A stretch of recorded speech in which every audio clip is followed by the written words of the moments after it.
Shalom de partout que vous êtes.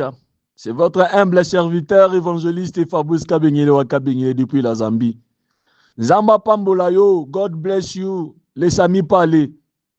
Papa, maman, je suis infiniment reconnaissant devant le bon Dieu qui m'a protégé. Il vous a aussi protégé. Avec l'aide du Saint-Esprit, j'aimerais partager avec vous sur un petit terme qui est intitulé Jésus-Christ. Là, nous sommes dans le livre de Matthieu, chapitre 9, le verset 12 à 13. Je lis au nom de Jésus-Christ. Ce que Jésus ayant entendu, il dit, ce ne sont pas ceux qui se portent bien qui ont besoin de médecins, mais le malade. 13. Allez, apprenez ce que signifie je prends plaisir à la miséricorde et non au sacrifice. Car je ne suis pas venu appeler de juste, mais le pécheur. Que Dieu vous bénisse. Je viens de parler que je vais parler de Jésus-Christ. Pourquoi parler de Jésus? Parce qu'il est le chemin, la vie et la vérité. Pourquoi parler de Jésus? Parce qu'il est Dieu. Pourquoi parler de Jésus? Parce qu'il est la lumière. Pourquoi voir la lumière? Parce que si on est dans le ténèbre, on ne peut pas voir devant. On ne peut rien faire, on est bloqué. Jésus est la lumière, il est celui qui éclaire les choses. Il est celui qui éclaire les situations qui ne marchent pas pour te dire que tu peux t'en sortir ainsi. Jésus est la lumière qui va éclairer ta maladie pour dire que fais ceci afin que ta maladie finisse. Jésus est celui qui relève même le business qui ne marche plus.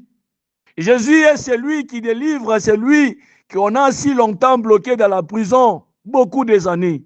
Jésus est tout celui qu'on a besoin dans notre vie. Comme quelqu'un là qui a besoin de l'eau. On peut lui donner n'importe quoi, mais comme il a soif d'eau, il faut toujours qu'il prenne d'eau. Quand il prendra cette eau-là, vous allez voir que sa soif va finir.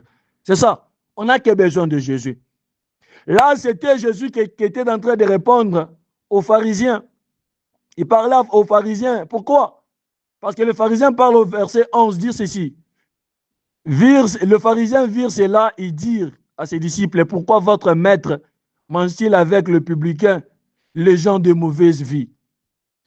Le pharisien était en train de se moquer de Jésus. Le pharisien était en train de juger Jésus pour dire pourquoi votre maître il est en train de manger avec les gens mauvais, les gens qui ont de mauvais caractère. Et Jésus est en train de répondre pour dire ceci. Ce ne sont pas ceux qui se portent bien qui ont besoin de médecins, mais le malade. Il dit aussi pour dire ceci. Car je ne suis pas venu appeler le juste, mais le pécheur. Christ leur a répondu pour dire que vous êtes en bonne santé. Vous êtes délivrés. Vous êtes bien. Mais moi, je m'occupe d'abord pour ceux qui sont dans des problèmes. Moi, j'ai besoin de ces hommes ici. Ces hommes qui s'approchaient de moi. Ces hommes qui m'ont accepté. Qui ont accepté de m'invoquer, de m'appeler, de me prier, de me demander. Je dois d'abord me répondre à eux. Je dois m'accrocher à eux. Ils ont besoin d'aide. C'était ça la façon que Christ répondait aux pharisiens. Qu'est-ce que je vais vous dire ce soir? Ne se comportez pas comme les pharisiens. Parce que ces pharisiens, sans Jésus, ils se voyaient très bien, et se voyaient au même niveau que Jésus. Se voyaient le même niveau que Jésus. Mais Christ a dit oui, quand vous le parlez, vous, quand vous êtes au même niveau avec moi, vous n'avez pas besoin de moi. Vous ne voudrez pas s'humilier, vous ne voulez pas rester dans ma parole, vous ne voudrez pas s'accrocher à moi, vous ne voulez pas m'adorer. Vous n'avez pas besoin de moi, moi qui ai la lumière, moi qui ai la vie, moi qui ai la solution, moi qui ai le chemin, moi qui ai la réponse, moi qui ai le médicament, moi qui opère sans cicatrice. C'est bon, moi j'ai besoin de ceux qui ont besoin de moi. C'est pour cela que dans la Bible on dit que approchez-vous de Dieu, il s'approchera de vous. Celui qui s'approche de Dieu, Dieu va aussi s'approcher de lui. Ces hommes ici s'approchaient de Jésus et Christ s'approchait d'eux. Mais les autres ont commencé de se moquer d'eux. Papa, maman, ce soir, ne se comportez pas comme pharisiens. Invoquez Christ. Vous avez un problème. Vous avez dans une situation là compliquée. Vous avez des questions. Vous êtes malade. Vous voudrez une orientation. Vous voudrez une élévation. Vous avez que besoin de Jésus. Même tout va bien. Vous avez besoin que de Jésus. Vous avez que besoin de Jésus. Et ne se comportez pas comme des pharisiens, s'il vous plaît. Les pharisiens se voyaient qu'ils étaient très bien.